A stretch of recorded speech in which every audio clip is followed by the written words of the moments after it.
अस्सलाम वालेकुम my YouTube family. आज का हमारा टॉपिक है पीसीओएस के बारे में।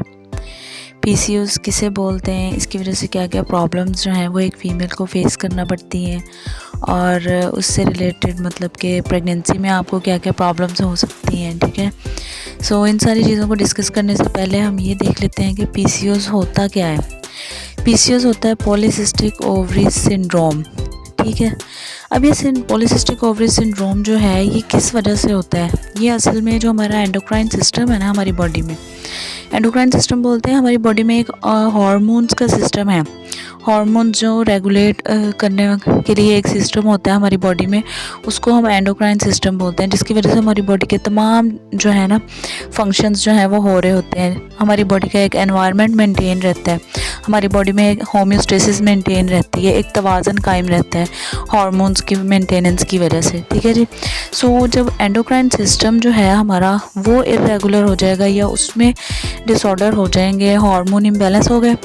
जब हार्मोन इम्बैलेंस हो गए तो हमारा जो है मेटाबॉलिक सिस्टम जो है वो भी जो है बहुत हद तक, यानी कि वैसे तो हमारे सारे सिस्टम ही इफेक्टेड होते हैं, इस वजह से सारे सिस्टम पे असर पड़ता है, लेकिन जो हमारा मेटाबॉलिक सिस्टम है उसके ऊपर भी मतलब बहुत ज़्यादा असर पड़ता है, जिसकी वजह से क्या होता है जी, या तो इंसान बहुत ज़्यादा मतलब ओबेसिटी की तरफ चला जाता है, बहुत मतलब कि मोटा हो जाता है। ठीक है जी, या फिर क्या होता है बहुत कमज़ोर हो जाता है। ठीक है, ये किस वजह से होता है, ये इंसुलिन रेजिस्टेंस की वजह से होता है। हमारी बॉडी में इंसुलिन रेजिस्टेंस पैदा होना शुरू हो जाती है, जिसकी वजह से क्या होता है कि मतलब कि हमारी बॉडी में जो गुड कोलेस्ट्रॉल होता है ना उसकी वैल्यू भी जो है वो कम हो जाती है। ठीक है जी, ब्लड प्रेशर हाई रहना शुरू हो जाता है। ठीक है जी, उसके अलावा क्या होता है जी, हम अगर अपना शुगर का टेस्ट करवाते हैं तो वो भी जो है वो ज़्यादा आता है। वो किस वजह से, वो इंसुलिन रेजिस्टेंस की वजह से, कि हमारी बॉडी में जो है वो इंसुलिन रेजिस्टेंस हमारे मेटाबॉलिक डिसऑर्डर की वजह से बहुत ज़्यादा यानी कि हो चुकी है। ठीक है जी, अब इस वजह से इन सारे मामलात की वजह से जो है ना हमें पीसीओएस का मसला होता है। ये या तो जेनेटिकली होता है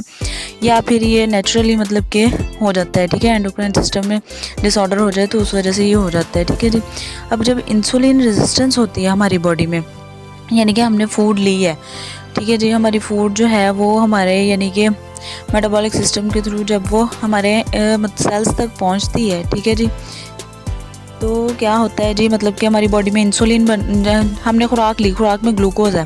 ठीक है जी, तो हमारी बॉडी ने इंसुलिन बनानी है, लेकिन ऑलरेडी हमारी बॉडी में यानी कि कह लें कि ग्लूकोज इतना हमारे सेल्स में मौजूद है। क्यों? क्योंकि इंसुलिन रेजिस्टेंस हमारी बॉडी में, कि इंसुलिन काम ही नहीं कर रही है अपना, तो वो ग्लूकोज जो है वो वैसे ही ऑलरेडी बहुत ज़्यादा हमारे सेल्स में है, तो मज़ीद ग्लूकोज को जो है ना वो सेल्स जो है वो निगलेक्ट करेंगे उसको, यानी कि कहेंगे कि नहीं जी हमें अब ज़रूरत नहीं है इस चीज़ की। तो इस वजह से क्या होगा जी, शुगर जो है जो मतलब कि एक्स्ट्रा शुगर है वो सेल्स में तो यूज़ नहीं हो रही, उसने क्या करना है जी, उसने फैट की सूरत में हमारी बॉडी में जो है ना वो जमा होना शुरू हो जाना है।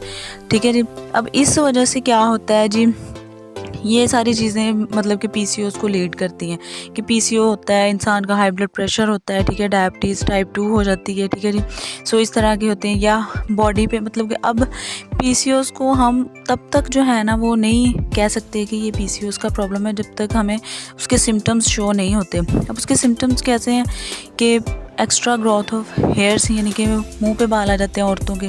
ठीक है, उसके अलावा क्या होता है जी, ये जो मतलब कि बहुत ज़्यादा या तो मोटी हो जाती हैं या बहुत ज़्यादा कमज़ोर होती हैं। ठीक है, या तो ओवर वेट होना या अंडर वेट होना। ठीक है, ये चीज़ें हो जाती हैं।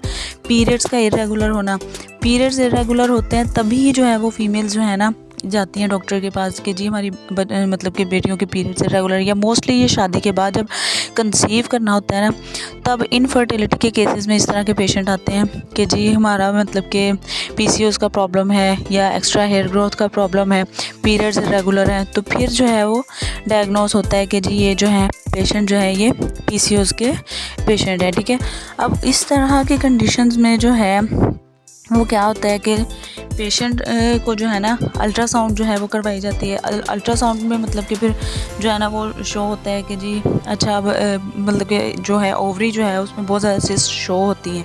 ठीक है जी, वो सिस्ट जब शो होती हैं और बाकी सारे जो है हम डायग्नोसिस जो है वो सब कंपाइल करके तो फिर हम एक नतीजे पे पहुंचते हैं कि जी पेशेंट जो है वो पीसीओएस का यानी कि वो उसको प्रॉब्लम है। तो उस चीज़ को फिर अब डील किया जाता है नेक्स्ट, कि आपने जो है अपनी किस तरह से जो है अपनी डेली रूटीन जो है वो सेट करनी है। ये देखें जी अल्ट्रासाउंड के मतलब कि फ़ोटोग्राफ आपको शो हो रही है कि किस तरह से नॉर्मल जो है ओवरी वो किस तरह से शो होती है अल्ट्रासाउंड में, और जो पॉलीसिस्टिक ओवरी है वो किस तरह से शो होती है। ठीक है जी। अब इस तरह से मतलब कि जब ये सारी कंडीशंस जो हैं कंपाइल हो जाती हैं तो फिर पेशेंट को आगे जो है वो इनफर्टिलिटी का ट्रीटमेंट के लिए जो है वो उसको आगे मूव ऑन किया जाता है या फर्दर उसका जो है वो ट्रीटमेंट स्टार्ट किया जाता है। ठीक है जी। पीसीओएस का प्रॉब्लम एक ऐसा प्रॉब्लम है जो कि कभी भी अगर पेशेंट कहे ना कि जी हमने मेडिसिन ले ली है तो अब ये मसला हमें कभी भी नहीं होगा, नहीं, इसको कंट्रोल किया जा सकता है। इसको जो है ना मतलब कि आप एक स्टेबल स्टेट तक जो है ना आप यानी कि अपनी बॉडी को मेंटेन ज़रूर कर सकते हैं, ये कभी भी ख़त्म नहीं होता। ठीक है, जब तक आप अपने जो है ना डाइट कंट्रोल करेंगे, जब तक आप इसको मेंटेन करने की कोशिश करेंगे, अपना लाइफस्टाइल ऐसा रखेंगे, तब तक तो ये मेंटेन रहेगा। ठीक है जी। यानी कि अगर आप ऐसी फूड लेते हैं यानी कि जिसमें मतलब कि जो आपके लिए हेल्दी है, ठीक है, उसमें कार्बोहाइड्रेट ज़्यादा नहीं है, ज़्यादा उसमें प्रोटीन है, ठीक है जी। सो इस तरह की चीज़ें जो कि शुगर लेवल को हाई करें, इस तरह की डाइट में आपकी चीज़ें नहीं हैं, तो इस तरह की चीज़ों से आप इस चीज़ को कंट्रोल करेंगे। ठीक है जी। आप अपने जो है डेली बेस पे जो है वो आप एक्सरसाइज करेंगे जो कि बहुत ज़्यादा ज़रूरी है, ताकि आपके जो एंडोक्राइन सिस्टम में या आपके मेटाबॉलिक सिस्टम में जो एबनॉर्मेलिटीज़ हैं या डिसऑर्डर हैं वो किसी हद तक जो है ना वो अब बैलेंस में आ सकें। ठीक है ना, एक प्रॉपर रिदम में आ सकें। ठीक है जी। सो उसके अलावा जो है आपका लाइफस्टाइल बहुत ज़्यादा अच्छा होना चाहिए, एक हेल्दी लिविंग होनी चाहिए, पॉजिटिव थिंकिंग होनी चाहिए। हर टाइम जो है नेगेटिव थिंकिंग और एक स्ट्रेस के लेवल में नहीं है, इससे तो वैसे ही हार्मोन और भी ज़्यादा मतलब कि हार्मोन्स का जो बैलेंस है ना वो बिगड़ जाता है। एक अपने आप को एक फ़्रेश फील करवाएं। ठीक है। सो एक्सरसाइज करें। ठीक है। अच्छा खाएं। ठीक है, जो मतलब कि आपके लिए हेल्दी है। ठीक है, या किसी भी अच्छे डाइटिशियन से आप जो है ना प्रॉपर गाइडलाइन ले सकते हैं इस मामले में। तो जब भी आपने मतलब कि प्रेगनेंसी के लिए या इनफर्टिलिटी के लिए जब आपने ट्रीटमेंट करवाना है तो उस वक़्त क्या होता है जी, इसके लिए अक्सर जो है अगर तो ओबीस है तो पहले मतलब कि मेटफॉर्मिन दी जाती है पेशेंट्स को। ठीक है, उसके साथ यानी कि जो है वो एक तो इंसुलिन का जो है वो कंट्रोल होता है, उसको वेट कंट्रोल करने के लिए डॉक्टर्स कहते हैं। ठीक है जी, ये मायोइनोसिटोल, बेरिटोल, मेटफॉर्मिन, इस तरह की मेडिसिन जो है वो दी जाती हैं। ठीक है।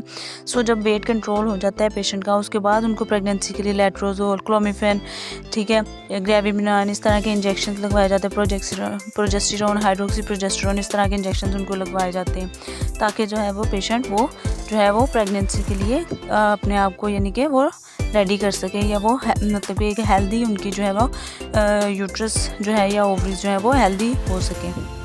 लेकिन पीसीओएस के केस में जो है ना मिसकैरेज के चांसेस बहुत ज़्यादा हो जाते हैं।